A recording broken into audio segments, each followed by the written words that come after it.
Good morning. It's Monday morning.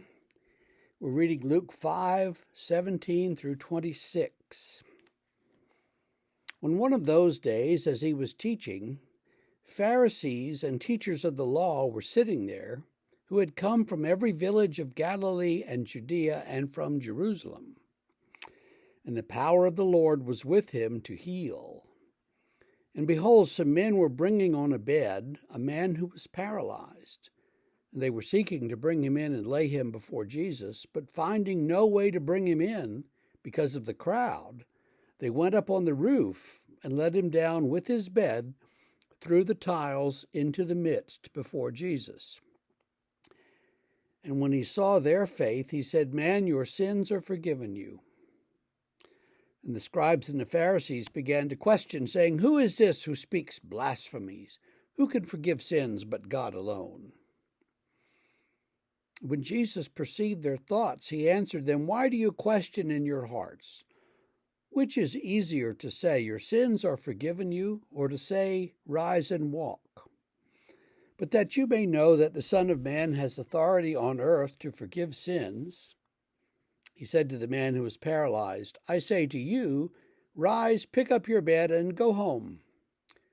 And immediately he rose up before them and picked up what he had been lying on and went home, glorifying God. And amazement seized them all, and they glorified God and were filled with awe, saying, "We have seen extraordinary things today." So Jesus is in a house. It's filled with Pharisees and lawyers and scribes and, official people. And they bring this guy to be healed, but they can't get in because of the crowds. And being, innovative thinkers, they go up on the roof. Now, in Israel at that time, it was common to have a roof that was support you. I mean, we can't go up. We can go up on the roofs of our houses. Yes, they'll support us, but it's slanted and kind of dangerous. In those days, the roof was a kind of a patio or sleeping place in the summer.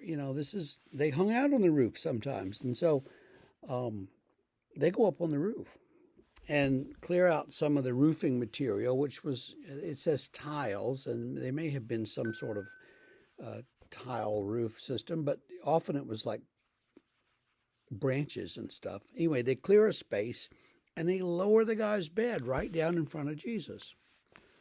And he's amazed. He says, "Man, oh man, you guys are unstoppable. Your sins are forgiven." And of course, this ticks the Pharisees off. Wait a minute, you can't forgive sins. Only God can forgive sins. Who are you to say you can forgive sins? And Jesus says, "All right, which is harder, to say your sins are forgiven or to heal the guy?"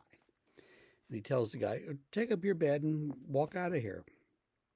And the guy does. He just picks it up and leaves. And what happens? They all start glorifying God. They're all amazed. They all say, "We have seen something extraordinary here." They can't figure it out, but they don't get mad at Jesus. At least they say, "Well, wow, okay." Now, which is harder, to say, "Rise, get up and walk," or to say your sins are forgiven? I mean, in some senses, to mean it, to say your sins are forgiven, is harder.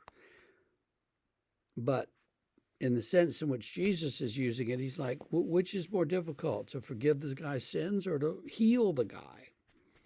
And he shows them that he can heal the guy, and so that must not be, that must be more difficult than forgiving sins. And so he, at any rate, he uses this as an illustration of his point that he's the Messiah, that he's God, and